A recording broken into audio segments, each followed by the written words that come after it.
Welcome back, Bizarrites, to the most bizarre show on the internet.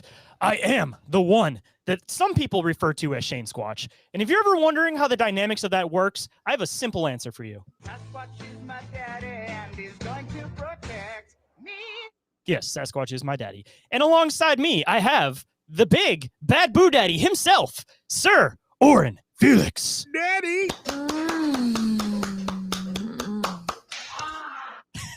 So is that how a Shane Squatch is created? It's when a Sasquatch and a human woman love each other very much? Yeah, that's typically how it works. I mean, you look at all the DNA evidence, and that seems to definitely be how it works. You got the female mom, and you have the unknown father, which is clearly a Sasquatch, which is what makes me Shane Squatch. Okay. Well, hey, there's a lot of different directions we could go with, like unknown fathers and stuff like that. So I'm just going to leave that one alone. My dad is very elusive, my friends. I'm sorry. Is he blurry in all the family photos? Dude, he is the fucking hide and seek champion. But I heard he's running for president in 2026. Big America for Bigfoot. Okay. And leading into our exciting stuff that we got going on today, well, somewhat exciting for something that's going to be happening in the future. For anybody that hasn't been catching it, we are trying to put together a Halloween special for you guys. We're going to be sharing some Halloween stories and hopefully have some people call in and leave their experiences. We could definitely do it live, but I'm kind of planning on doing it somewhat pre-recorded. So if you guys don't mind calling in, leaving some of your bizarre experiences with either cryptids, aliens, UFOs, or anything weird, you guys can always call into our hotline, which is 313-364-1551. And of course, you guys can do that 24/7. And if you guys would like to text your story, also definitely an option too. And as we mentioned last week, we can also change your voice if you want to remain anonymous. But specifically, like we said last week, you have to be Robot Alex Jones. Yeah, scary robot voices only. Scary robots only. Or maybe disembodied voices. That might be kind of fun too. That might be weird to hear like a paranormal tale from like the perspective of the ghost. Just It's so damn literal at that point, though. might be fun. You gotta show different perspectives, right? And speaking of different perspectives, our next episode of Bizarre Inquiries, our YouTube live show, is going to be October the 2nd. That's a Thursday. It's going to be roughly 7:15 Eastern time on the Bizarre Reality, still getting used to that, YouTube channel. So you guys be sure to submit any questions or articles or videos or anything like that you want us to inquire about. And also join us. Related, because it will be a Halloween special too. Definitely Halloween related. And you guys also be sure to join us in the chat as we're going live. And if you guys might want to send us anything for that or contact us for any reason whatsoever, you guys can do so through our email, which is bizarreencounters@outlook.com, or you guys can always call into our hotline. And in case you missed that number the first time, it is 313-364-1551. And if you guys would like to support the show in other ways, Shane, tell them how they can do that. First and foremost, you guys can go and check out our awesome Bizarre Reality Media Patreon with 2 tiers available, ad-free and ad-free/early access and full access. And with the full access, you get video versions of episodes, the 0.5 episodes of Inquiries, and a bunch of other really cool stuff over there. Definitely worth going and checking out. And you guys can always try a 7-day free trial if you guys want to see what it's all about. And you can also check out the Bizarre Reality merch store with t-shirts starting at the absurdly low and oddly specific price of just $15.68 plus shipping. Holy shit! What that guy said. Just look at the savings. And I know times are tough out there, but if you guys would still like to support the show in some other ways, you can leave a review. You guys can follow the show on Instagram and Facebook. You can share the show with friends or family or neighbors or people you don't like. Or you guys can always go and check out the live shows on the Bizarre Reality Media YouTube and Twitch channels. And as always, all this shit we've mentioned is in the link tree in the show description. So tonight's episode is one that Shane put together. I've read through the notes and I'm super excited about it. It's a story that I wasn't familiar with, but I think it's going to hit on a lot of things that we talk about pretty regularly on the show. So Shane, without further ado, why don't you get into tonight's topic? So this one is kind of an obscure one. Just like Cisco Grove, this is one of those ones that it appears to only be talked about mainly in the firsthand encounters from the book. So what I ended up doing today for you guys was putting together basically this book into a condensed 8-page format. And if anybody wants to see this book, it is up on screen right now. It is called Alien Abduction of the Wyoming Hunter, first person account of Carl Higdon, October 25th, 1974. And this was documented by his wife. And we'll get a little bit more into the picture and everything else as we go on. But if you guys want to get more information on this story than what I provide, you guys can always go and check out that book. And I definitely recommend it. So, getting into tonight, in 1974, a man named Carl Higdon had a series of bizarre experiences while hunting elk in southern Wyoming. He was taken aboard a strange, transparent craft before being literally dropped back to Earth in a state of utter confusion. Carl's case is significant, not just for its bizarre elements, but for the fact that it appears to have been an aborted UFO abduction.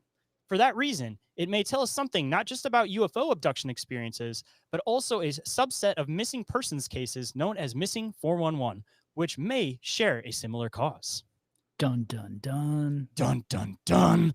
And if you're not familiar with what Missing 411 is, then I feel like you've been missing out on this whole thing, and you should probably go back and check that out because we've been talking about that one for a hot minute.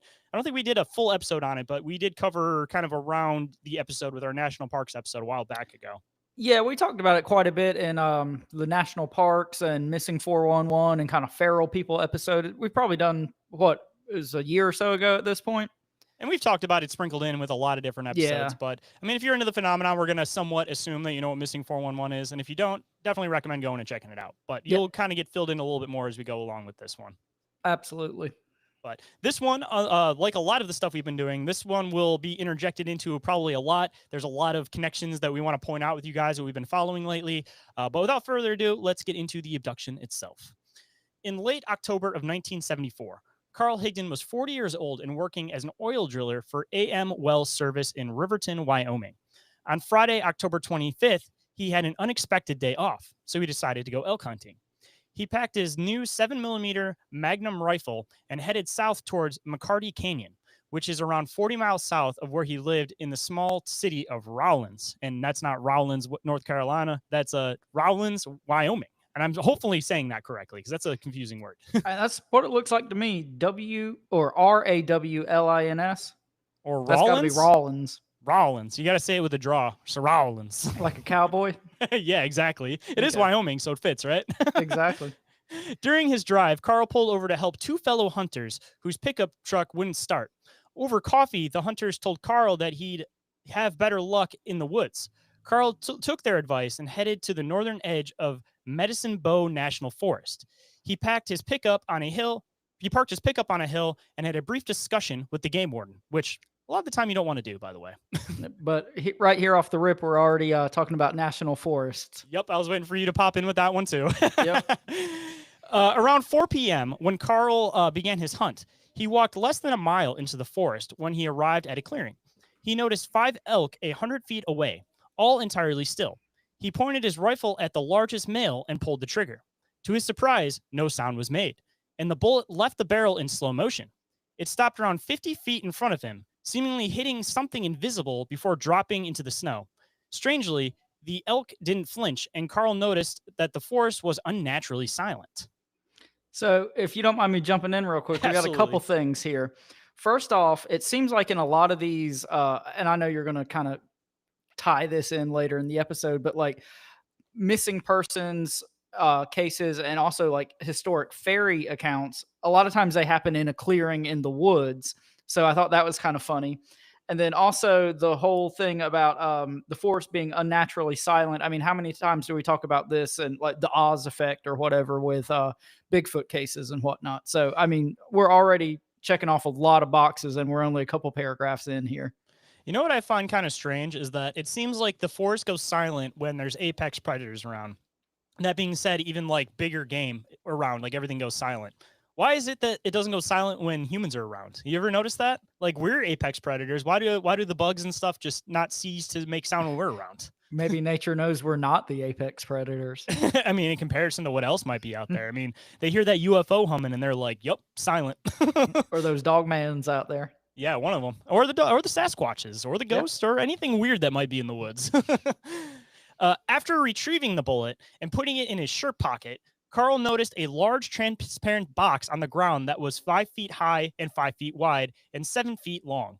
And I already want to interject on this part. I don't know if we ever had him on the show, but have we talked to anybody from the Meadow Project on this show, or has that just been on Inquiries? I don't think we've talked to anybody on this show. So we'll have to have him on because I've had him on Inquiries a couple times, but he talks about this area that he has that he works in. That's just the big clearing. That's what the Meadow is, the Meadow Project. And they have all these like weird anomalies that happen. And one of them that happened was the fact that there was this like box thing that they were catching on their radars. And when they like walked into it, like the people that walked into it didn't notice any change themselves from their first person, but from the people observing, they said that they turned into orbs and moved a couple hundred feet forward. So this whole idea of a big clearing with these transparent boxes, this might link into some of the work with Trey Hudson, the Meadow Project too. So maybe we'll have to have him on as a guest at some point to kind of dive into it a bit, but yeah, for sure. That sounds super interesting. maybe we can try to get him on maybe this month or next month. I'll try to hit him up after the show. Might be a fun one to do after this one. Sounds good. So hopping back in, it looked to be made of glass and was empty inside. Sensing something nearby, Carl turned around to find a strange-looking humanoid floating upright before him, wearing a black suit similar to that of a scuba diver. Carl estimated the being to be around 6 foot 2 inches tall and 180 pounds. Its skin was like that of an Eastern Asian person with a face similar to a human's, but with no chin and a severely receded jaw. It had no eyebrows, no ears, and small slanted eyes. Its coarse, straw-colored hair stood straight out from its head like bristles on a broom, grouped into small bunches spaced a half-inch apart. There were two distinct rods coming from the top of its head that looked to be antennas.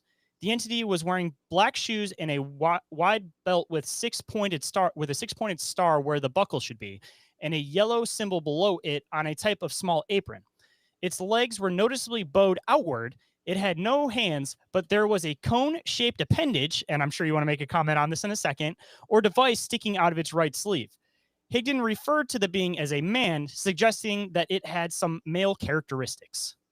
I'll let you take it away with the cone-shaped appendage because I have some other thoughts that I want to throw in about stuff in this paragraph.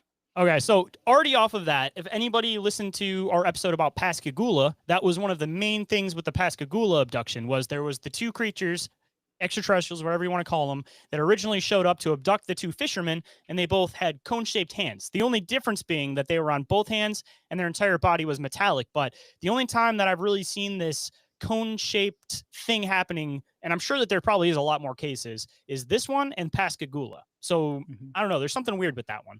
But Pascagoula also was one of the ones that we always talk about with our continued experiment theory, that there was the mask line of the female one that was inside the ship when they got abducted.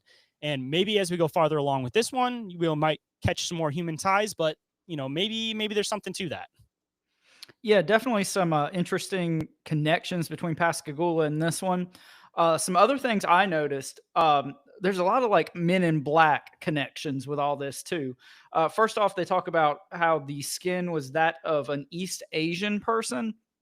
And in Keel, he always talks about how these Men in Black entities have, vaguely Asian type skin. And also he's talking about the entity wearing black shoes.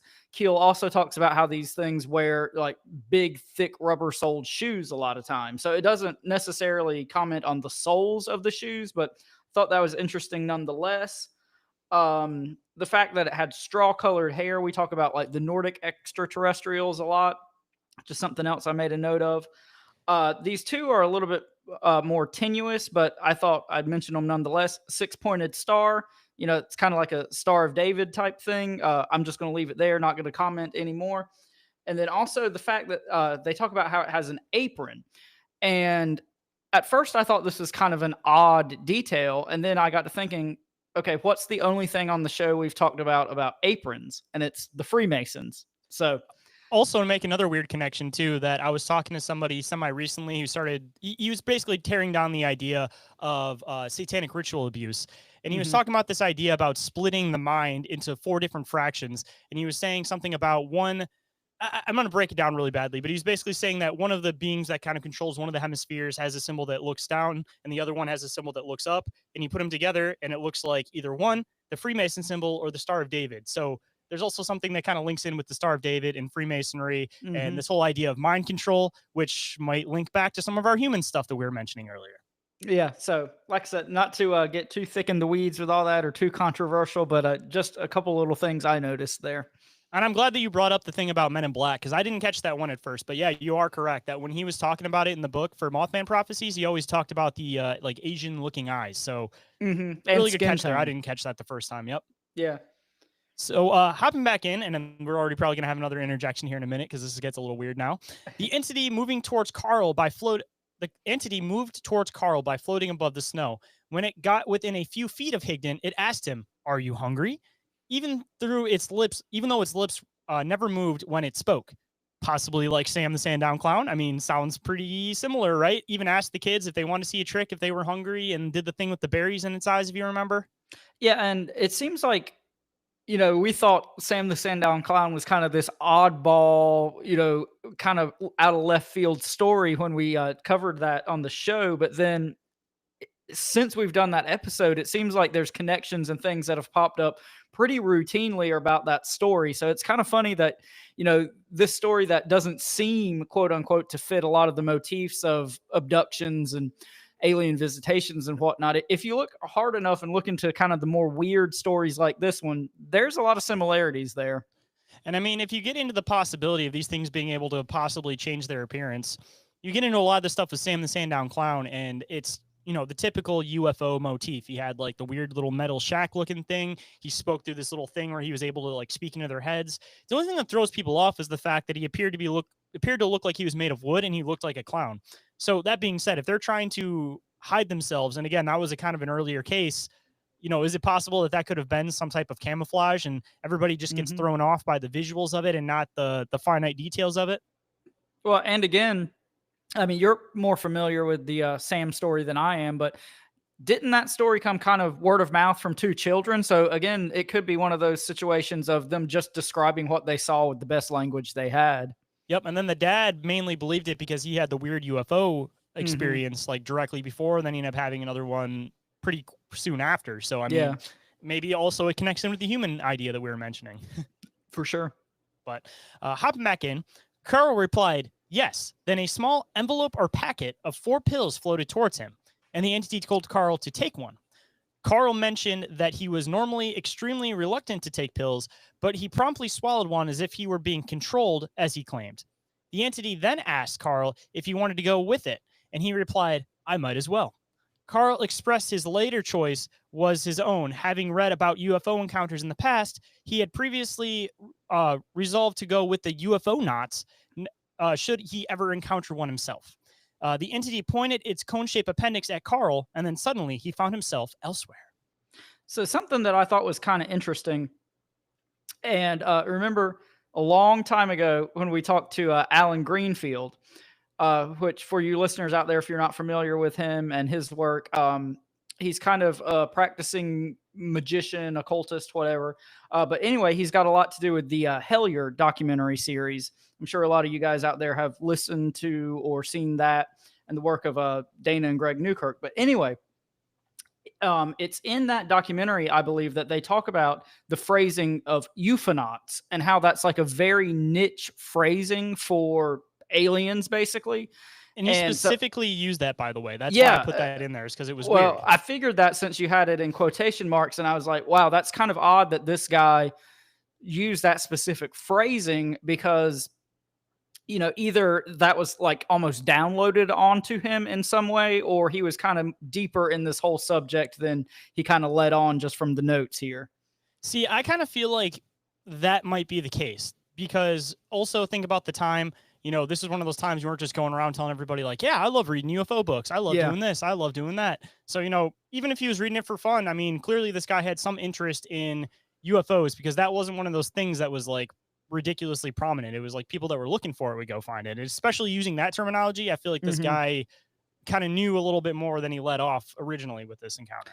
Yeah, I mean, this is 1974. It's not like you could just Google something on the internet and read a couple articles. I mean, to find this information, you would have to go and seek it out. And yeah, for him to use that phrasing leads me to believe that he knew a little bit more than he let on. Exactly. And this is about to get really, really weird. So now we're getting to inside the box. What's in the box? What's in the box? Carl. Carl, yeah, exactly. Carl's next memory was being inside the transparent rectangular box Fuck that. itself, seemingly within a larger transparent structure, but still resting in the forest. Carl was sitting in a type of bucket seat with his arms and head restrained. In the reflection on the glass above him, he could see the 5 elk standing motionless in a cage. The entity from the forest was in the room, and 2 more similar beings were also nearby. Carl said, "You've got my elk." And one of the beings shrugged, like, I don't know what the fuck to tell you, man. We got him. We got him. They're over here. The box lifted off the ground, and Higdon looked down to see his truck where he'd left it. But the main entity waved its arms, and the truck disappeared. Carl's next memory was seeing what he described as a blue ball and a huge marble, seemingly the earth in the distance far below him. The beings told Carl that they were going home, which they said was 163 light miles away. They then they put a helmet on him and had 6 wires sticking out of it in all directions and fastened a strap under his chin. You got any comments yet? Nope, you can keep rolling. Okay. Next, everything went black before a bright light came on, causing Carl's eyes to burn and water. Carl was now standing in front of one of the transparent walls of the outermost structure, looking out into the giant, featureless space with no visible walls or ceiling. The light was coming from the top of the tower that he likened to the Space Needle in Seattle, Washington, with lights rotating around the top. Before the tower, he could see several human adults and children in casual discussion. The 2 entities, one being the one that Carl met in the forest, took him down a long walkway towards the tower. This time, Carl was floating just like the entities. He was led to a door that lifted up before he was taken inside a larger room. While inside, a 4 by 8 foot shield or wall dropped down in front of him, then lifted back up again into the ceiling. One of the entities then approached him and said, "You're not what we want. We'll take you back." Okay, I do have a couple things I want to unpack here. So between the whole "you're not what we want, we'll take you back," and then like the bright light, this is very reminiscent of a lot of like near-death experience type things. And so I'm wondering, we talk a lot about the connection between near-death experiences and abductions and just all sorts of weirdness. So I thought that was kind of an odd connection. And then also we've just got typical UFO like eye burn stuff going on here. And also, I forgot to bring it up a little bit earlier, but I was going to bring up this picture of Carl if anybody was curious to see it. And of course, once we get a little bit farther in, I will bring up some more pictures. But here's the one of Carl and his wife, if anybody was curious. And I'm trying to find this other picture here. I had a picture of this tower that he was describing, but now I can't figure out where it went. So I'm trying to see if I can find it again here. I may have accidentally deleted it, but I know I got it somewhere here. That's the most Carl looking person I've ever seen. Like that dude's name has to be Carl. Yeah, there's no doubt that guy's name is Carl. Yeah. Just like all you listeners out there that aren't looking at the video right now, just think 1974 cowboy named Carl. I promise you that's what he looks like. And also, I can't find the direct picture, but I did bring it up within another picture, so don't pay any attention to anything else around it. But this right here was the picture of this tower that he drew and was describing. Okay. Kind of strange, kind of right? like mushroom looking almost. Yeah, which also makes it kind of weird with the fake connection, right? Yeah, for sure. Just to point that one out too. But all right, hopping back in here. Higdon was then lifted out of the room, back into the bright light. His eyes burned again, and the entities told him that the sun affected him in the same way when they were on Earth. Higdon was then floated inside of what he called a craft, where he encountered the entity from the forest who now identified himself as Azo-1. Azo explained that it, too, was a hunter, and that its kind had been coming down to Earth for many years in search of fish and animals to make into food pills. Each pill fed one of its kind for 4 days. Azo went on to say that their ocean had turned yellow and that all their fish had died. It then showed Higdon a map of its planet, which was at least partially reproduced in the symbol on Azo's apron mentioned earlier. It told him that the 9 planets of its solar system supplied the magnetic force, possibly even linking with my UFO theory and how I said that some of these UFOs might be able to fly, for their power. It also examined It also examined Higdon's rifle, remarking that it would have liked to keep the primitive. I'm going to restart that sentence. Okay. It also examined Higdon's rifle, remarking that it would have liked to keep the primitive weapon, but it was not allowed. Azo also told Carl that their kind wore black to protect them from our sun. So, I got any thoughts on that one yet? I think the only thing I'll throw in here is, just the whole thing about how they've been coming to Earth for many years and basically harvesting animals. I know you're going to touch on it a little bit more, but that definitely gets back to, cattle mutilations and cattle abductions and things like that. So I think that was kind of an interesting little tidbit here. When I first read that, when he said I'm a hunter, I thought it reminded me of Predator at first, and then it Yeah. continued on with the of animals and fish, and I was like, oh, okay, but maybe we're considered animals to them, so like, Yeah. is that really any more comforting? Probably not. Hey, I guess it depends on what they're hungry for. Well, they're calling our weapons primitive, so they might just see us like primitive apes. So I mean, I wouldn't be surprised if we're some of that animal that they consider. After the craft passed through a dark void, Carl could see that they'd arrived over the forest. Then Azo told Higdon it will see him. To his surprise, Carl then found himself floating down to the ground below the craft. Before landing, his foot slipped on a rock, causing him to fall, roll down the hill, and hurt his shoulder. All right. So another John Keel Men in Black connection right here. When this entity told Higdon that it will see him, that reminded me of, Indrid Cold saying that he would see, I'll see you in time, or I think that was the exact wording of it. If not, it's pretty close. But yeah, I think that was it, by the way, was I'll yeah. see you in time, because we were discussing that a bit on the show. But yeah, that sounds kind of vaguely reminiscent of that idea to me. It's kind of creepy in the sense of you don't know whether they're saying, I'll see you, like, I'm going to come back and see you again, which is definitely creepy, or if it's more like, we're going to keep an eye on you. Because I feel like both are just as bad, right?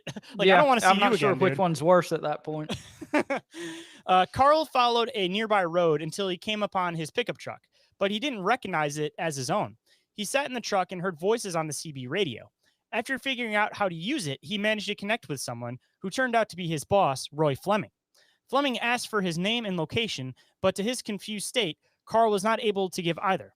I don't know. I am so cold, he simply declared. That he was in a pickup truck with a funny stick in the middle, despite having learned how to drive a stick shift when he was a kid.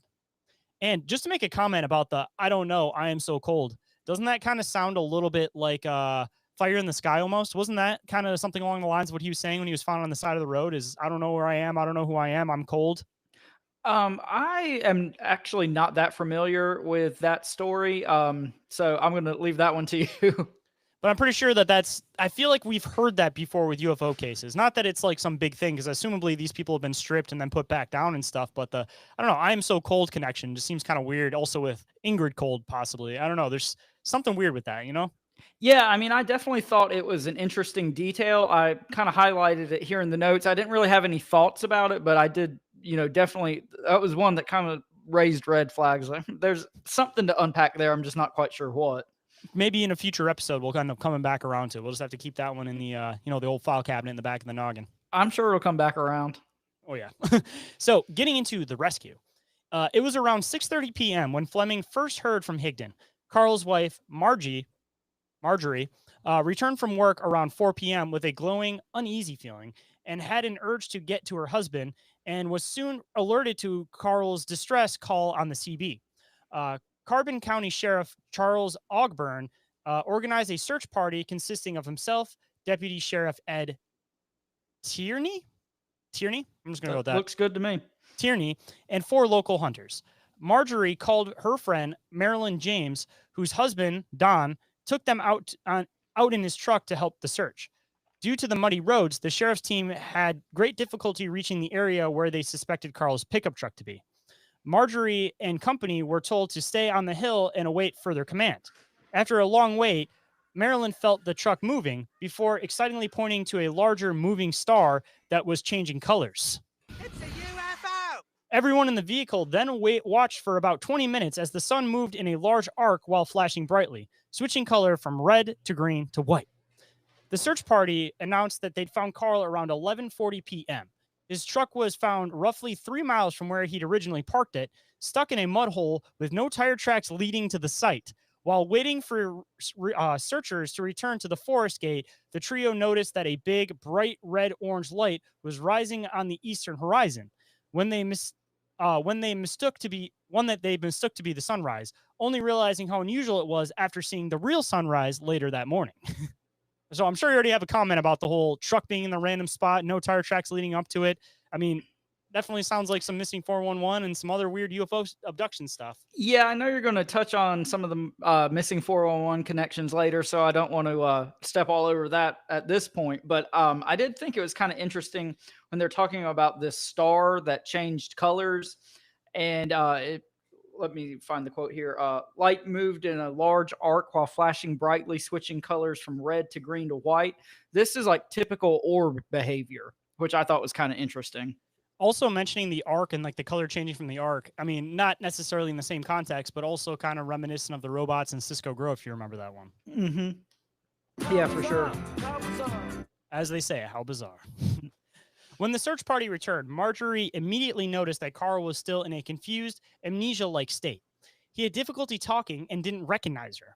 Marjorie tried speaking to him, but he only looked back as though he was looking through her, in Marjorie's words. She then asked him if he had shot an elk. Carl looked up through the windshield and said, "They took my elk. They took my elk," in a type of sing-song voice. As Marjorie right there, sing-song voice. What do we also talk about sing-song voices with all the time? Faye? Men in Black. And Faye. Yeah. We're both going. I mean, they could both be coming from the same place too. I mean, that's a whole other topic for discussion. Yeah, definitely. Carl was visibly cold, and she tried to drape her coat over his shoulders, but he pulled back in fear, crying, "Don't touch me," which typical UFO stuff, man. Talk about some deep-rooted trauma that he may not have even realized the edge of. Because, I mean, he definitely recounted the majority of his experience, but with a lot of this stuff, I feel like there's always these missing time components that, you know, he may have recounted it to the best of his recollection, but I still feel like there could have been some missing parts here. Oh, yeah, definitely. Especially with the whole "don't touch me" thing, because realistically, from his encounter, I mean, they had him strapped to that chair bucket-looking thing with the wires coming out of his head, but they really didn't do any experiments or anything on him. But getting further into it, him. Yeah, they may have done a little bit more to him, and maybe that's why they threw him back, and he just may have had some memory loss in the process of that. But we'll get into that. On the drive to Carbon County Memorial Hospital in Rawlings, Carl asked Fleming why he wasn't dressed in black. "Doesn't the sun burn you?" When Carl arrived at the emergency room at 2 a.m., his eyes were watering profusely, apparently from the hospital lights. His shoulder was in pain, and he repeatedly asked for his pills that floated to you. No bruises, bleeding, or broken bones were found. Test results detected no drugs in his system. Dr. R.C. Tonko determined Carl was experiencing amnesic shock. When Marjorie asked him his name, he replied, "They keep calling me Carl. Who is Carl?" Getting into some more weird stuff with this stuff. I mean, I feel like when people have this much memory loss or they can't remember their name, all this type of stuff, but they can still recount their experience. Like I said, there was clearly some tampering going on, because I feel like, you know, traumatic events, you're definitely going to have some lapses in memory loss, but you're not going to have lapses in memory loss to the point where you don't remember your name simply from a traumatic event. They had to have been doing, again, more to him than what he remembered. Otherwise, I don't feel like he would have hit that point. And kind of circling back around to your human intervention theory, you know, if this was some sort of government alphabet agency or something like that that was doing some sort of experiment or test or whatever on this guy, you know, we always talk about the Men in Black, like wiping your memory. So, I mean, that's just something I thought of too. There's just a ton of Men in Black connections with this, whether it be the Keel variety or the more nefarious government variety. It's a conspiracy, man. It's definitely a conspiracy, man. And now we're going to get into the point where I can start showing you guys some pictures. During this time at the hospital, Carl narrated some elements of his experience, but had trouble remembering it all. See, there you go. Marjorie gave him a pencil and paper and instructed him to write whatever he could recall. He drew a picture of the entity, then wrote the word Enders. The deputy sheriff later revealed that another man named Enders was in a different part of the forest that night. Carl also drew a forked road, a rough sketch of the transparent craft, listed 2 unidentified addresses, and made another note about a truck. And I'm going to bring this picture up for you guys. As I was mentioning to Oren before the show, For whatever reason, they don't include this picture in the book. So I had to do some digging here. But I guess if you want to kind of unpack what you think about this one a little bit, but it looks like the box with the chairs over here, whatever the thing was he was looking through, the random addresses, of course, the creature itself, and we'll get into a little bit better of a picture of it. And then whatever the splitting road thing is right here. Yeah, so very rudimentary drawing of the creature here. I think the one that you showed from the book cover is probably much more accurate. This kind of looks like a child's rendering of this thing. This one's Carl's drawing. We'll get into the other one in a few minutes. He ended up having somebody do a rendition for him from him stating it. So we'll get into that picture, but this one's Carl's. But what's kind of funny to me is, as rudimentary as the drawing of the entity looks, like this map, like fork in the road drawing looks like pretty fucking detailed. That looks like an actual like map drawing.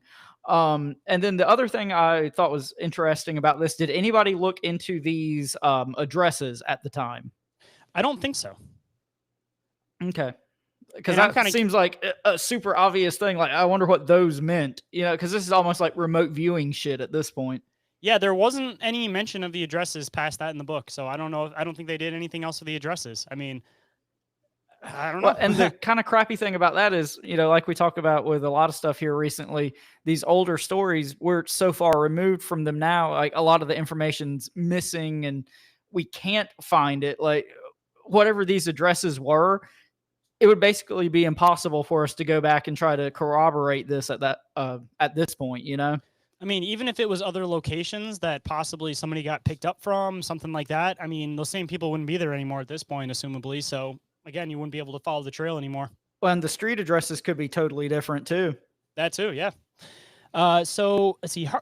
Higdon was released from the hospital the morning of Monday, October 28th. And now we're going to get into a bit of the aftermath of what had happened to Carl. Let me make sure I got the next picture up and ready here. The results of the X-ray provided by Dr. Tongo found nothing of concern, even though Carl's X-ray taken years before the incident had shown scar tissue on his lungs from a past case of tuberculosis. Carl also had several kidney stones before his experience, but none after.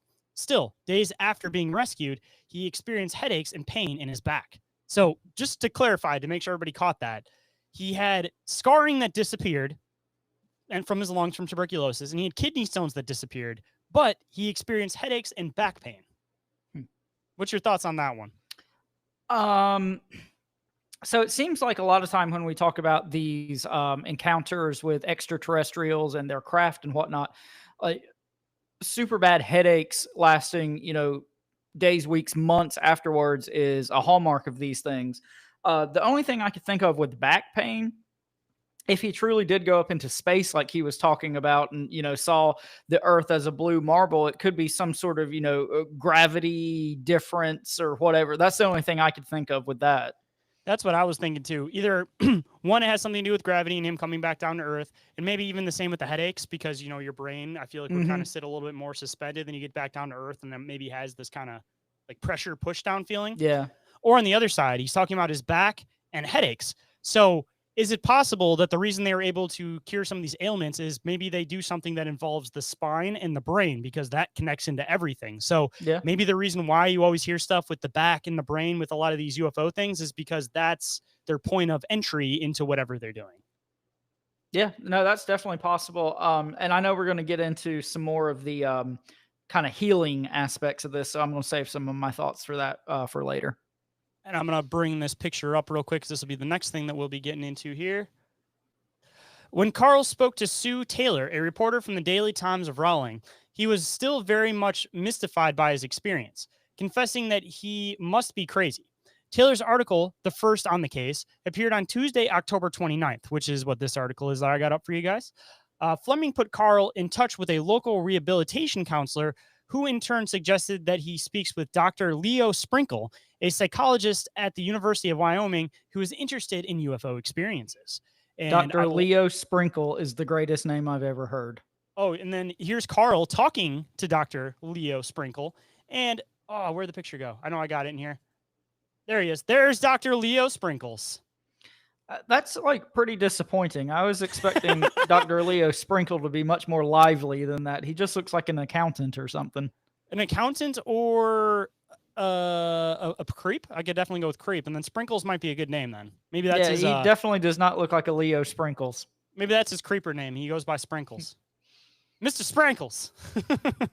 But anyways, here's Carl talking to him also. But getting back in, on November 2nd, Dr. Sprinkles drove to Carl's home for the first of several regressive hypnosis sessions. Higdon was able to put more pieces of the experience together, and Sprinkle invited a local art teacher to make a drawing of Azo 1, which is that picture that I was mentioning a little bit earlier, and a little bit better rendition of this being. Okay. Dr. Sprinkle went on to meet with Marilyn James, Sheriff Ogden, Dr. Tango, Carl's nurse at the hospital, and some members of the search party and several locals. Those who knew Carl said that they considered him honest and hardworking, psychologically and psychotic, Psychological and psychiatric. there it is. Psychological and psychiatric tests at the University of Wyoming revealed no signs of mental illness. See, when you have two words that start with the same beginning, you kind of just like fall into the rut of the first words you said. It's a tongue twister. One evening, Carl suggested to Marjorie they go out for a drive with their son. Carl drove a few miles south of town, taking a dirt road up a hill, seemingly knowing where he was going. Over 150 feet in the sky above him, the family saw a bright green light shaped like a large upside-down ice cream cone and smelled a terrible odor of dirty socks or sulfur.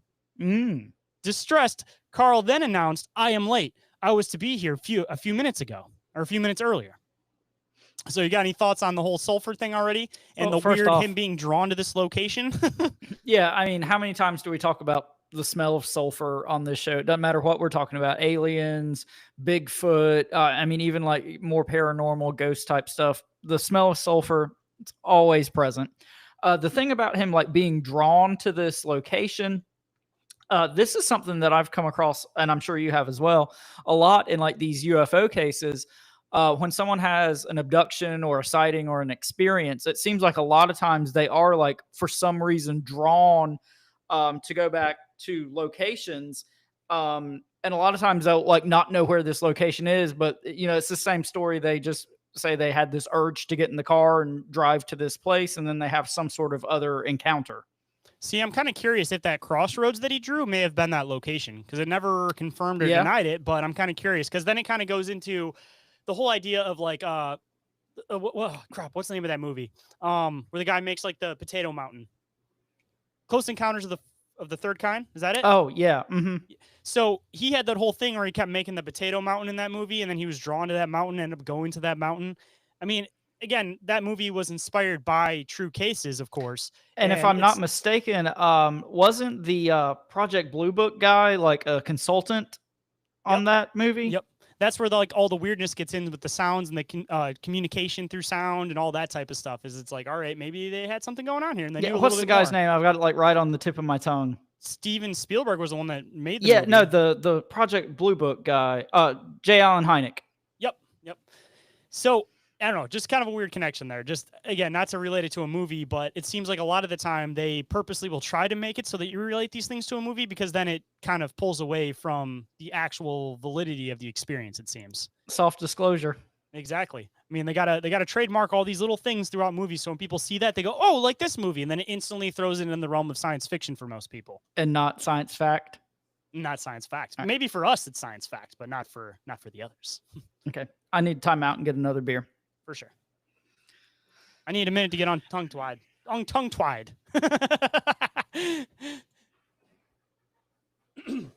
To whoever is checking out on Twitch, we definitely appreciate it. We got one person in the feed right now. I'm assuming that you're probably a bot that's going to send me a bunch of messages, but thanks all the same.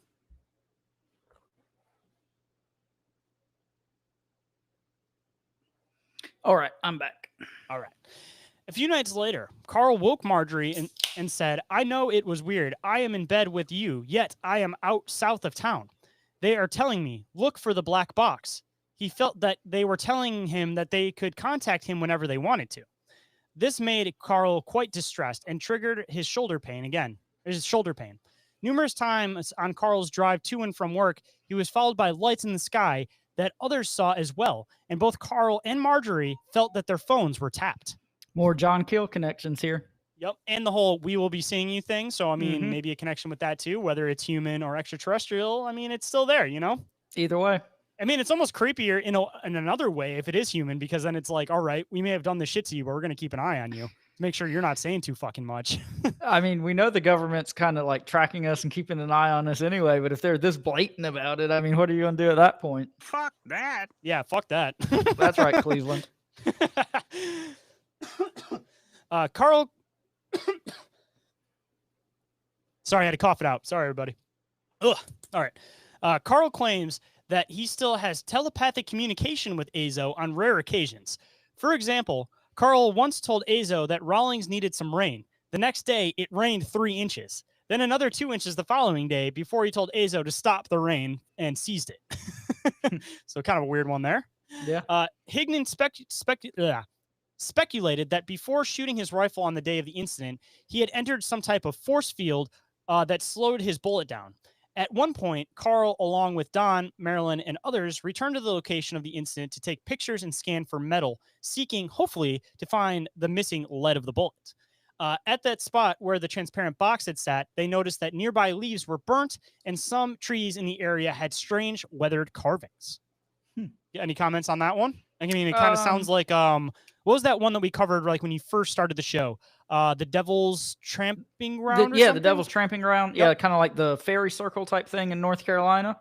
Yeah, especially with the like weathered markings on the trees and the burnt leaves and stuff. I mean, it seems like it kind of fits that typical motif, whether it's something extraterrestrial or something fey, you still kind of got the same elements here. No, I thought about that when I was reading this section. I didn't know if I was just making like too much of a jump there, so I'm glad you said that. No, I can't leave any stone unturned, my friend. And also, speaking of no stone unturned, I wanted to clarify this because I got confused when I was reading the book originally, that if everybody remembers, initially when he shot this thing, he put the bullet in his pocket, and now it mentions that they're looking for the lead of the bullet. And I got a little definition here just to verify for anybody that may not be familiar. A bullet is the projectile fired from the gun, while the lead is the dense, soft metal core material found in most traditional bullets that is designed to deform upon impact. So essentially, to break this down, if you're not really catching the picture, when you shoot the bullet, it has the metal tip, and then it has stuff on the inside. And when it makes impact with something, the bullet's still there, but that stuff in the back comes out of the back, or it blows forward into whatever it is. So he found the bullet, but the inside of the bullet was missing, and that's what they're looking for, and they never were able to find it. Okay. So getting into the next part, which is why I wanted to verify that, the bullet he put in his pocket was later examined by investigators led by Dr. Walter Walker, a metallurgy consultant for the Aerial Phenomenon Research Organization, or APRO. Walker could only conclude that it hit something hard to turn it inside out. The bullet was also examined by a meteorologist at the University of Wyoming. Sometime after, the bullet disappeared from the university's safe. Nothing to see here. Man. The typical shit. Because how many cases have we covered where like the main component has disappeared? Like you have the whole case with that weird sphere that was down in Florida that the government said, "Oh, let us check it out," and then the sphere like disappeared. I know that there's like numerous ones. We talked about one semi recently. Kecksburg. Yep, the Kecksburg. That's what it was. Yeah, that was like one that just supposedly all the government's initial files and reports on the Kecksburg UFO incident just went missing, and then like this reporter had to do like a Freedom of Information Act request and basically like sue the government to try to get these missing documents. So yeah, this comes up time and time again. And it's a question of, are they taking it because it's something bizarre that they need to research, or are they taking it because it's evidence of something that they're doing? Probably a little bit of both. A little bit of both. Yep. That's what I was thinking. So getting into towards the end, the analysis here, the TV crew from the show In Search Of visited Rawlings, as did a Japanese film crew. The National Enquirer also arranged for Carl to take a polygraph test, which he passed.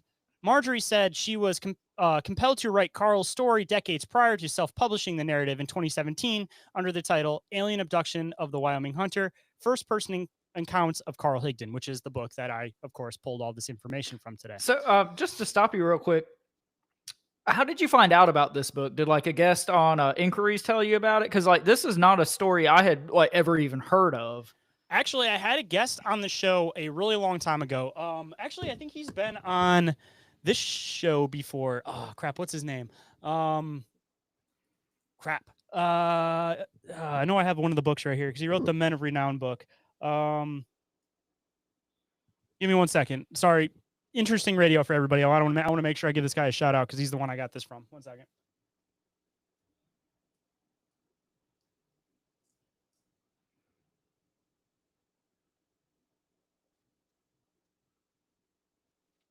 Denver Michaels. That's it. Okay. So he had brought up that he was doing a book about Wyoming, and this was one of like a really small section of his book that he covered in it.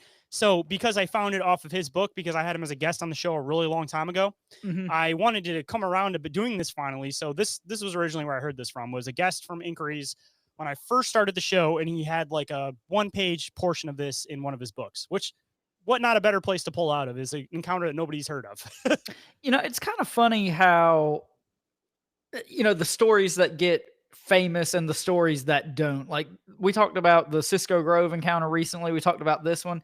I mean, how are both of these not more talked about than like Betty and Barney Hill or something? Well, like these are and Pascagoula, like these are no different than Pascagoula. Like, how is that one like this big renowned ufological, case study, but I've never even fucking heard of this one, so it's just kind of funny. And it makes you wonder, okay, why do some stories get a lot of publicity and get famous, quote unquote, and some of this stuff you've never even heard of and just get swept under the rug? I mean, kind of makes me wonder if there's almost more validity to these you've never heard of.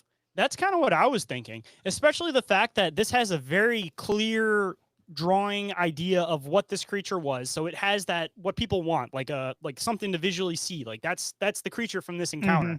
Not to mention the fact that, again, it's just an extremely bizarre encounter. The guy passed polygraph tests, all this type of stuff with this, and also got abducted and then thrown back. Like, how bizarre of a case is that? Like, I'm kind of in your boat with this, that I feel like a lot of these cases are probably intentionally pushed under the rug.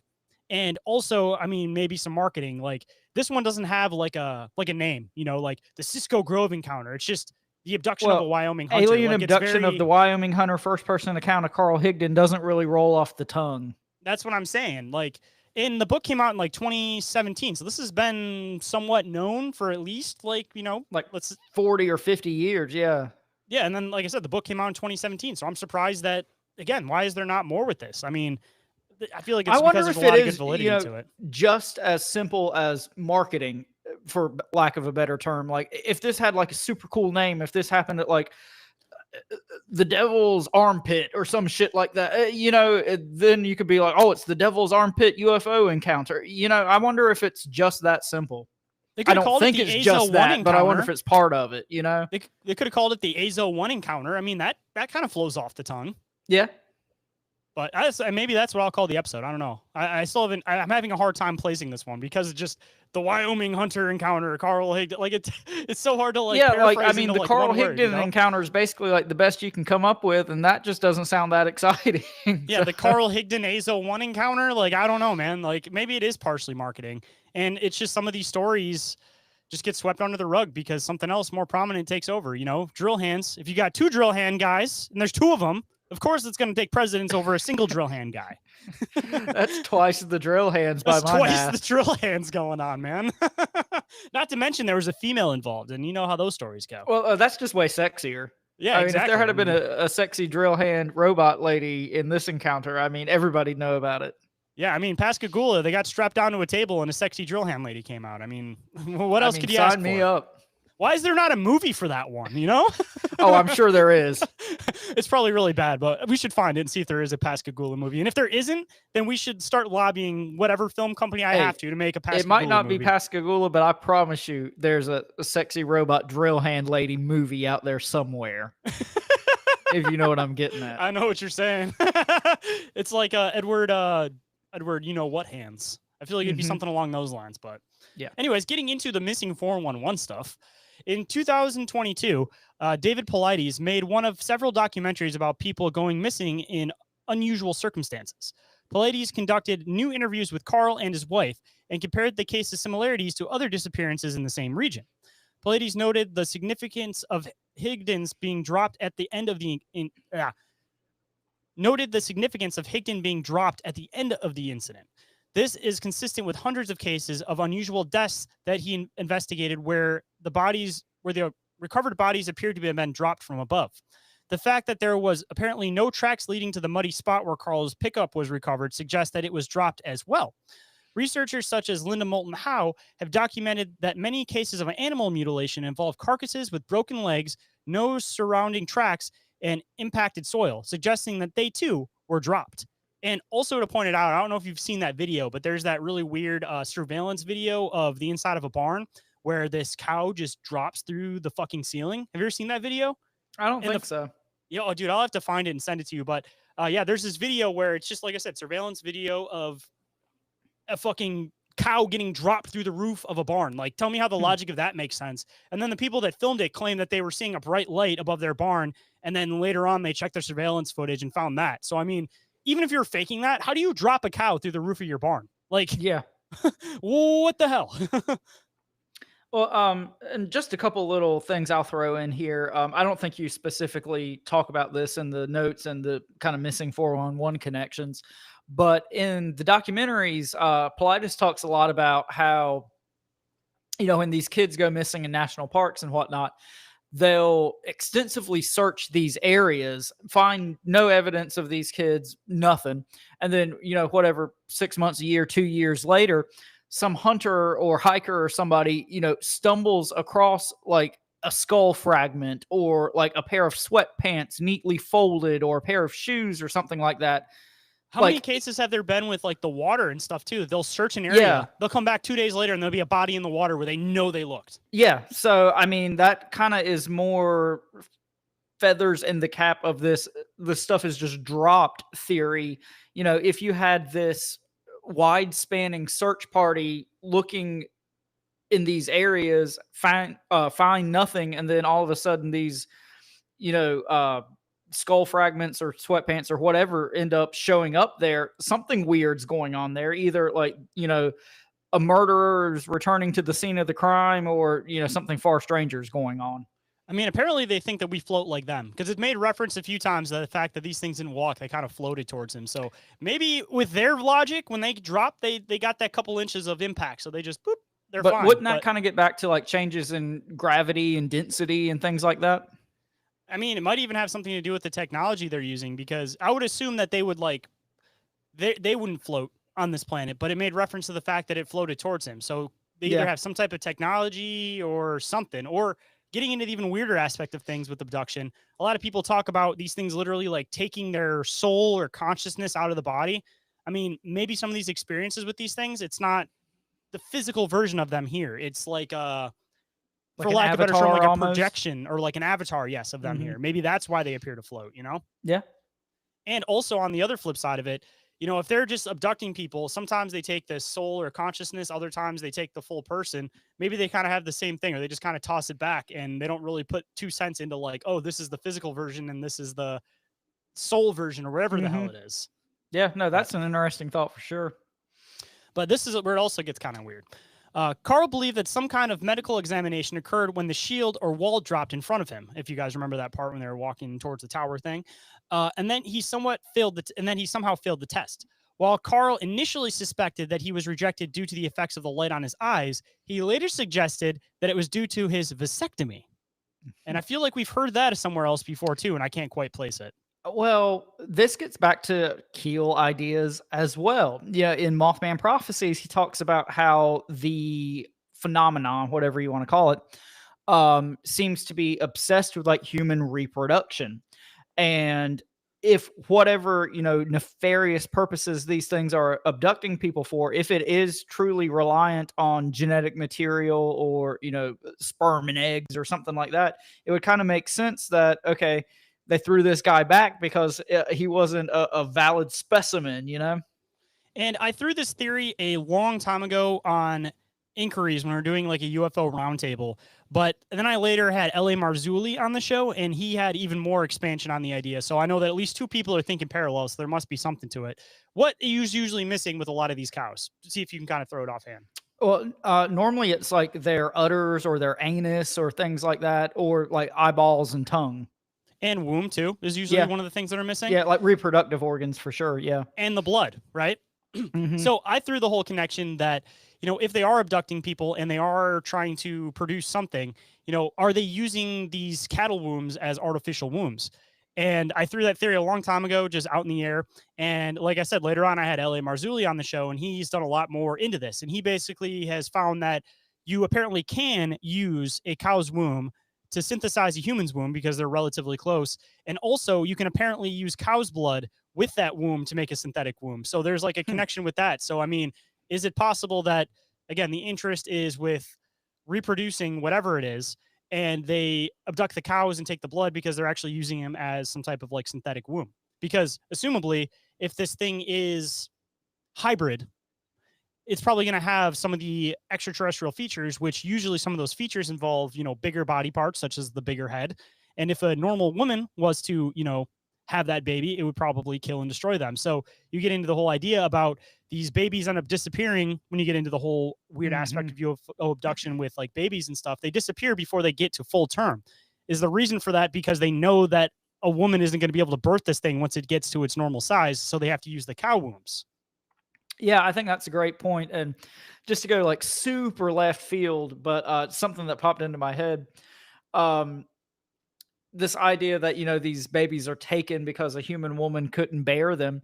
I've heard a lot of like Nephilim researchers talk about the fact That's L.A. that Marzulli, because he's a Christian researcher. That's his perspective. So. yeah, and that gets back to connections between Nephilim and UFOs and demons and all that kind of stuff. But anyway, that basically to bear these Nephilim children, human women basically had to be hybridized or their genes corrupted or whatever. So they were big and tall and strong enough to bear these Nephilim children. So another strange connection there. And also, that being said, I mean, we have our typical ideas about how big a baby human would be, but these things clearly don't usually have sexual reproductive organs. With a lot of the grays and everything, they talk about the fact that they don't. So what is like the finished state of it? What's like the baby form of it? There may not be what we would expect to be a baby form. It might be a matter of like, when they produce these things, they become full size because they're not something that's naturally produced anyways. Yeah, definitely. So maybe even going further into the cow's womb idea, you could probably almost birth like a full size person inside of a cow's womb. You know what I mean? Like that'd be probably about the size of a full size gray, right? I mean, it probably would be more than enough room for a gray. See, maybe possible another connection, and that's why they got to pull them out. What, after usually it's like a month or two into like the pregnancy? That's when the babies usually disappear, if I'm not mistaken. Yeah, it seems like it's whatever 2-3 months in. It's super duper early, like to the point where they could probably like surgically remove it without leaving any visible anything. But they do end up leaving some visible stuff, because you hear about a lot of these cases of women who have never had kids, as they say, and then they'll go to get checked out and their womb looks like it's had like 200 babies. Like, have you heard of those cases? Yeah, and it seems like in a lot of these cases, like you're like, excuse me, there's a fruit fly flying around me. But anyway, like it's very early on in the pregnancies, and a lot of the victims, for lack of a better term, like doubt if they were even pregnant, so there's definitely a lot to unpack with like these phantom pregnancies and just everything of that nature. That would be a really cool episode or series to do at some point. Yeah, we'll definitely have to. And I'm sure we could probably find some more cases with possibly people with vasectomies being thrown back, or I don't know, later connection with that. But I'm surprised they threw them back and didn't just say, all right, we already took you, so we got to get rid of you now. Yeah, that is kind of interesting. I mean, maybe the intention was that he wasn't supposed to make it once they kicked him out, It's possible. They're like, yeah, we'll be seeing you. We'll see you in time. We'll see you in hell. The fact that Carl apparently healed from his lung scarring and his kidney stones is also significant. Preston Dennett, who's a former guest on, I believe, this show, right? Hasn't he been on this show? I don't think on this show. I don't recall talking to him. Oh, he's been on Inquiries twice, so maybe he's another person that we could have on the show. So Trey Hudson, Preston Dennett, two people we got to make sure we get on the show. Okay. Has compiled over 300 cases involving spontaneous healing connected to UFOs or entity encounters. Dennett concluded that the beings in these encounters are advanced extraterrestrials, neither benevolent nor malevolent, healing people for reasons beyond just testing and experimentation.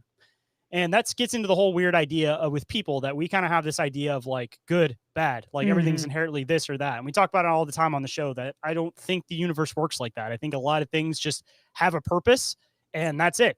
Like, even to relate it to our world, everybody sees wasps as evil. Like, nobody likes wasps. Let's just admit it. But like, they don't see what they're doing as evil. They don't see what they're doing as bad. And their purpose in nature is to kill mosquitoes. That's like their primary that they do. So it's like everybody hates wasps, but they get rid of the more annoying creature. But again, they're not inherently good or bad. They're just doing their job. So why is it that, we have to put that connotation that we simply have on humans onto everything else? Because nothing else in nature perceives itself as good or bad. It's just, that's strictly a human concept. Well, and to bring it back around to Keel, since that's my theme of this episode, even with Mothman, everybody's like, oh, was it a harbinger of doom or was it trying to warn people? What if this thing was just hanging out? It doesn't have to be some deeper meaning in everything. And I think with these kind of, heady out there concepts, we kind of get stuck in the weeds sometimes of, oh, well, this has to all mean something. And like you said, some things could just be, We have to put human context on everything. Like, even when I was talking about with categories of things, like we make these specific categories of things and act like this is the set category. And it's like, I don't think it works like that either. We're trying to make sense of things simply. Like, that's the whole human concept, is that we try to make sense of the world around us. So we put all of these human concepts on things that don't play by the same rules. Well, I think especially when it's something, weird and out of the ordinary, we're going to look for a weird and out of the ordinary and spectacular explanation for it one way or the other. And it's not, sexy and exciting to be like, hey, maybe this like fucking weird moth thing was just hanging out, And I mean, even for the UFO stuff, I mean, it's not nearly as exciting to think that they might just be simply doing the same thing that we do to nature, just documenting it and studying it for the sake of studying it, Like, nobody wants to hear that they're, the experiment or the research project. Like, of course, that sounds bad. We had this whole connotation of like, oh, they're trying to steal our DNA or do this or do that or blah, blah, blah. But it might simply be exactly how we interact with nature. You see a hurt animal in nature, if you have the ability to bring it back and fix it and kick it back out, you do that. I mean, it seems like the same with a lot of these things. It's like, even on the flip side of that, I mean, it sounds kind of messed up, but you find a beautiful animal in the woods, people end up taking it sometimes and they put it in their version of a zoo. I mean, that could be also what's happening with these things. Like, they might not see us on the same level as them. If they see us as significantly less advanced than them, then where's that line at of like, what, like I said, like in ants, like if we take any animal, anything like that, people don't think twice about it. Like, why can't we kind of view that in this context? Well, and even in this very story, it talks about how, they've just been coming here to basically like harvest food for their food pills. Like, what if that's all there is to it? What if they're not, intervening in human history and guiding us as a species? It's just like, hey, man, we fucked up our waters. We just need some food pills. And I mean, that kind of gets into the whole idea about Earth possibly being like a seed planet, that it's like you have all these different extraterrestrials that are coming here clearly because you get all these different renditions, but it seems like a lot of them are doing the same thing. Maybe the whole thing is the reason why we don't encounter stuff, we're not seeing all this crazy stuff, is because we're in some distant corner of the galaxy and we're just the bank in case anybody needs it, which could also be why they have such an interest in nuclear, because they're like, all right, you guys aren't going to fuck up our bank. Like, if you guys fuck up this planet, we're all fucked. But wouldn't that be like the most ironic thing ever, is if, all these crazy big concepts, it just comes down to something super duper mundane. Like, that just seems like it would be par for the course. Like, if there ever was a solution or an answer, that's probably what it is. What do they say? The simplest answer is usually the correct Occam's one. razor. Yep. There was a disappearance in the same forest that Carl was abducted from almost exactly 35 years later. Mark Anthony Strummatter had 15 years experience hunting in the region at the time he disappeared on October 19th, 2019. Similar to Higdon, the spot Mark disappeared from happened to be an area he'd never hunted in before. Interestingly, at the conclusion of the previous hunt, Mark saw a black UFO that followed him for a time. Like Higdon and many other missing persons, Mark was of German ethnicity but never had a vasectomy. Ufologist Jacques Vallée has noted that many historical encounters with fairies, elves, and other mythical creatures involving the experiencer being offered some type of food. In several such cases, people who cooperated with the fairy folk are rewarded with an exhaustible food supply. Ugh. I'm going to re-say that sentence because I feel like that's going to be choppy as shit. Okay. All right. Ufologist Jacques Vallée has noted that many historical encounters with fairies, elves, and other mythical creatures involve the experiencer being offered some type of food. In several such cases, people who cooperated with the fairy folk are rewarded with an exhaustible food supply. At the same time, Irish tradition holds that if you take food from the fairy world, you become a fairy yourself and never return to the mortal realm. There are many other UFO-related entity encounters on record that involve the beings floating over the ground or otherwise floating above in a very unusual way.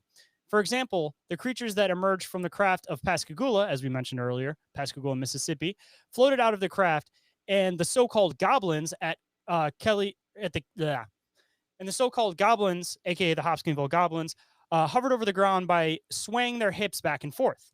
Another unusual detail is the fact that Azo measured the distance from this planet to Earth in light miles rather than light years. I don't know if you caught that earlier, but that's what I was trying to see if I you catch didn't that in until I got to this point in the notes.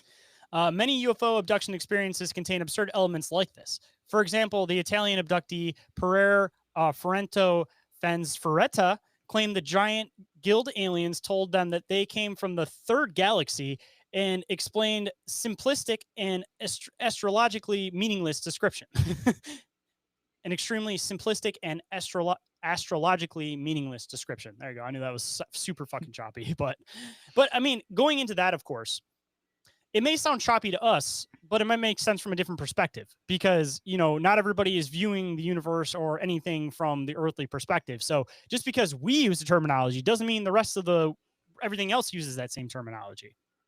Yeah, and if I'm not mistaken, this is kind of like another hallmark of the Men in Black encounters is these kind of like really off the wall weird details, and also there's something there with the either asking for food or offering food. I feel like there's some Men in Black connection there too. I don't quite have it on the tip of my tongue, but there's something there to unpack. Well, I almost feel like when he got the food pills, that may have been where something kicked in, where he started experiencing like this memory loss and stuff, especially because he felt like it was like forced in, even though he wasn't really necessarily wanting to take it. Like, I feel like there may have been there, like even going into like the human aspect of things. I mean, we talk about this whole thing that we think that the manipulation kind of starts after they kick in with some type of like psychedelic or some type of chemical that they've produced. And I mean, this could be an exact link to that. I mean, different variations because and we were talking about a Cisco Grove. That was what, 1971? Right? Yeah, 1971. And that same general time period. Yep, and that had the mist that kind of had that effect. So maybe again another predecessor to that, trying to make it a little bit better. Where clearly the mist didn't work that great because they tried it out on another guy and he kept fucking waking up in the tree. So they're like, all right, we need to find some way that they can just eat this directly. We got to roofie this guy. Yeah, we got to roofie this motherfucker. So if we tell him that it's a food pill, maybe he'll eat it. We'll try that one out. Or maybe even a different drug altogether they were testing out. Because, again, I don't know which way to go with this one. It seems like it has some of the human elements, but it also has some of the extraterrestrial elements to it. Because, I mean, even the glass cube room thing that he was being moved around in, they say technology is at least 30 years, you know, ahead of where it actually is. So if you look at the early 2000s, they definitely had those, like, art museums and things where it was, like, a room where, you know, everything moves and shifts and everything. Could this have been that? I mean, could the whole intention of that could have been military grade? And the reason why, like most things, it's in museums now is because it kind of fulfilled its purpose for them. Yeah, that's definitely possible. So he may not have even moved anywhere. He may have just been in a simple, like, white room with stuff moving around on the outside walls, you know? Yeah. But reading Hickton's account, it is easy to infer that he was meant to be taken away forever, but was unexpectedly rejected. It may be that some people who have gone missing under unusual circumstances were abducted in a similar manner and simply not returned again. In other words, the kinds of missing person cases investigated by David Paulides may be due, in part, to some of the same phenomenon responsible for many UFO abduction experiences and other anomalous entity encounters. Whatever reason his abductor had for rejecting Carl, it may very well have saved his life. And that's all that I have for you guys on this one. So, Oren, what are your closing thoughts on this one? Well, first off, thank you for putting this one together.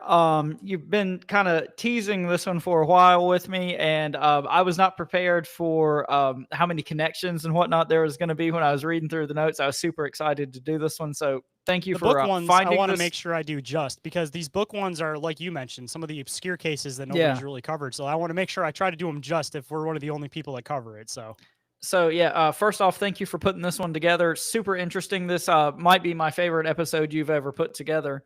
And if you wanted to Um, read the book, by the way, it is available on Amazon for about $5 because it's a very well, thin it's book. You could read it in definitely a night. worth $5. But yeah, kind of my take home point on this one is, like we've said, um, the fact that some encounters get so big and so famous and others don't kind of makes you wonder.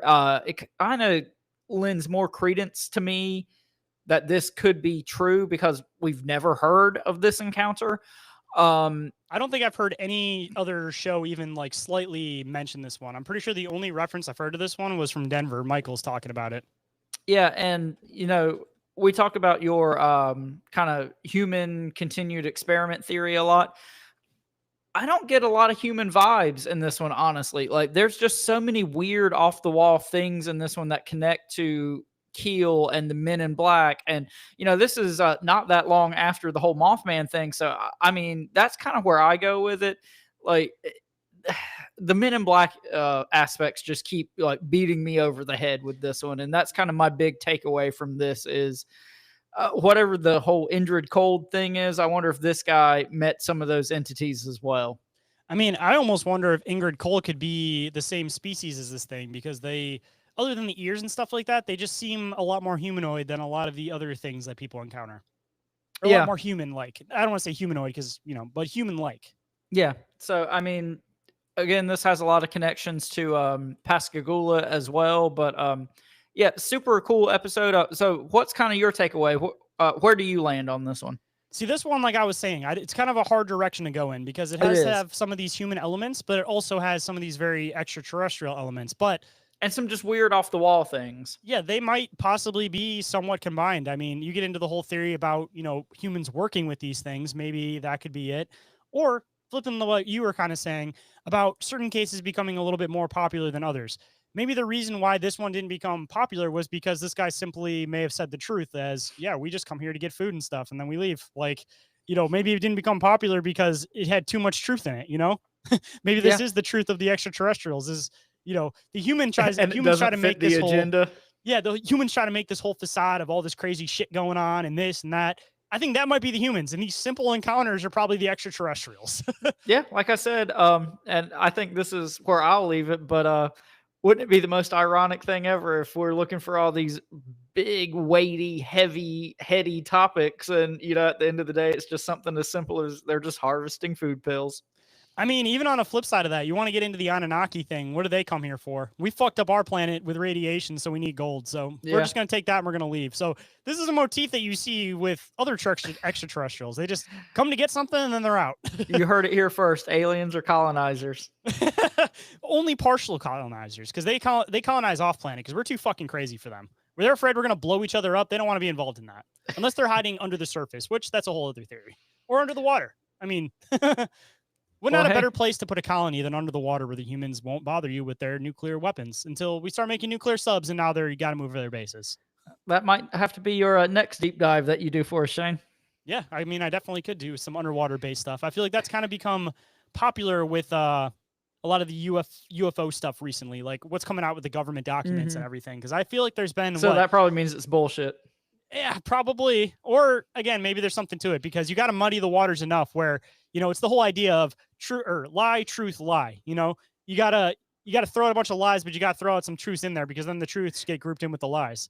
And if it's anything like that they've thrown out, compliment sandwich. Exactly. And like, if they've thrown out one thing that doesn't sound ridiculous in the past, 5 years with all this extraterrestrial stuff, tell me the one not crazy sounding thing is underwater bases. Because they've given us those shitty bodies from Mexico. They gave us all this other shit. They said UFOs. Here's a bunch of videos of it. Here's all this underwater bases. And they went back onto other UFO stuff. Well, so I feel how many times have we heard, we know more about space than we do the bottom of the ocean. So yeah, maybe you're onto something there.